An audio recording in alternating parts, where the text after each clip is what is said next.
जगन्नाथ जी के इतिहास की कहानी ओडिशा के पुरी में स्थित श्री जगन्नाथ मंदिर से जुड़ी है। जगन्नाथ जी को विष्णु या कृष्णा का रूप माना जाता है और उनका संबंध गहन रूप से भक्ति, परंपरा और रहस्यमय लोक कथाओं से जुड़ा है।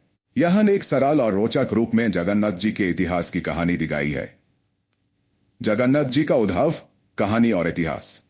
पुराणों के अनुसार एक बार राजा इंद्रद्युम्न, जो मलवा के एक पुण्यात्मा राजा थे, उन्होंने सपना देखा कि उन्हें श्री विष्णु के दर्शन एक विशेष रूप में होंगे।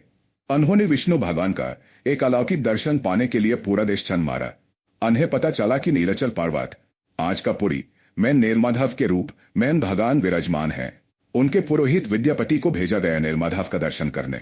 बहुत मुश्किलों के बाद विद्यापति ने नीलमाधव का दर्शन किया, लेकिन जब राजा वहां पहुंचते हैं तो मूर्ति गायब हो चुकी होती है। तब राजा इंद्रद्युम्न को भगवान विष्णु सपना देते हैं और कहते हैं कि उनका रूप समुद्र के किनारे एक दारू दिव्या लाठी के रूप में मिलेगा।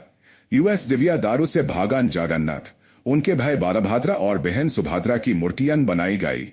जगन्नाथ मंदिर का निर्माण। राजा इंद्रद्युम्न ने पुरी में श्री जगन्नाथ का मंदिर बनवाया। मूर्तियां किसी मानव शिल्पी ने नहीं, बल्कि एक रहस्यमय विश्वकर्मा रूपधारी शिल्पी ने बनाई। शर्त यह थी कि जब तक मूर्तियां बन रही हों कोई अंदर नहीं देखेगा।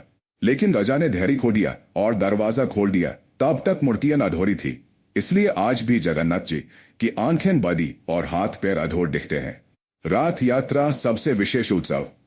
हर साल आषाढ़ मास में भगवान जगन्नाथ, बलभद्र और सुभद्रा अपने भावी रथों में बैठकर गुंडीचा मंदिर जाते हैं। इसे ही रथ यात्रा कहते हैं, जिसमें लाखों भक्त भाग लेते हैं। ये प्रथा यह दर्शाता है कि भगवान अपने भक्तों के पास स्वयं आते हैं। जगत संसार नाथ, स्वामी जगन्नाथ अर्थात जगत के स्वामी। रहस्य और विशिष्टताएं।